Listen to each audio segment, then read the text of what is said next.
Welcome to everyone, and thank you for joining us for IFPRI's 40th birthday celebration. I think many of us are in the food policy world because we want to make a difference. And those of us who have been at IFPRI, whether in the past or now, are here because we want to make a difference in reducing hunger and malnutrition all over the world. I've been quite fortunate to have been involved in IFPRI's gender research for the past 20 years, and I hope that in this brief presentation, in this brief talk, I'll show that IFPRI's work on gender has actually made a difference. We are actually quite a large team of gender researchers at IFPRI, so I'm just speaking for the team. So first, what's the difference in gender research in general? It's different because it looks both inside and outside. It looks within the household at women and men, boys and girls. It doesn't look at women alone, but the whole totality of men, women, boys, and girls and their relationship to each other. It also looks beyond the household to the context and institutions and policies which matter and affect gender relations.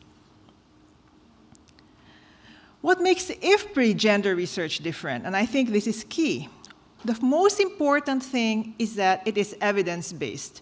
There is a lot of gender rhetoric out there, but that's not where we belong. We belong to the school of thought that really generates evidence which can be helpful in informing policy and action, but is grounded in realities on the ground.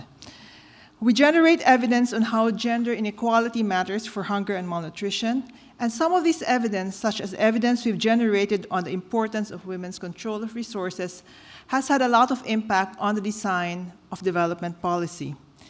IFPRI's gender research is also iterative. It synthesizes learning from interventions and policies and coordinates knowledge exchange. It builds on work done in the past.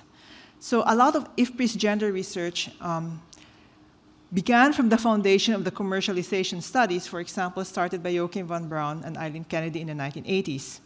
It is integrative in that it combines both qualitative and quantitative work, and it is also holistic. What else makes it different is that it's cross-cutting. It looks at all sorts of natural resources, from land to water. It looks at households and communities to value chains. It looks at nutrition and education, and it looks across the life cycle, from conception and even before conception up to old age. It spotlights data gaps. I think our work on land rights has helped to expose some of the zombie statistics and myths which have been circulating around the development community. It provides guidance for filling those gaps both conceptually and through developing concrete tools like survey modules. And very importantly, it is integrated across all of IFPRI's major research programs and themes. There are many IFPRI gender researchers. Many of you are gender researchers, among the many other hats you wear. Another thing that makes IFPRI gender research different is that it's not afraid to challenge paradigms. In the 1990s, most of the work of IFPRI was revolved around debunking the unitary model of the household, in which people thought that households were only composed of, all decisions within the household were made by a single dictator. We now know that households are more complicated than that. They're individuals who have preferences, and they exert these preferences.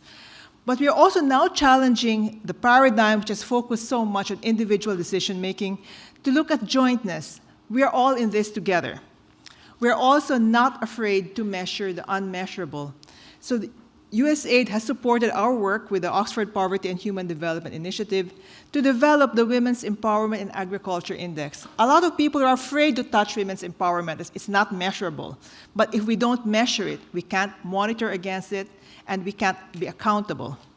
So finally, how has IFPRI's gender research made a difference? It has changed development paradigms about targeting the head of the household. Previously, it was enough for development interventions to say, okay, let's just target the household head, whoever he or she is. But once the evidence had been generated that women's control of resources mattered, this influenced the design of Progressa and subsequent waves of targeted CCTs.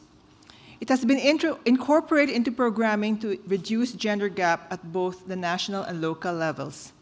It has also shifted the objectives of programming and measurement to focus on assets and empowerment. And I think our nicest example from most recent times is the design of a new Ministry of Agriculture pilot project in Bangladesh, which has been informed by the Women's Empowerment in Agriculture Index baseline data from Bangladesh. I think IFPRI gender research makes a difference and continues to make a difference by being evidence-based, by using the evidence to inform policy, and also learning from policy and interventions to increase the knowledge base and to challenge the paradigms. Thank you very much.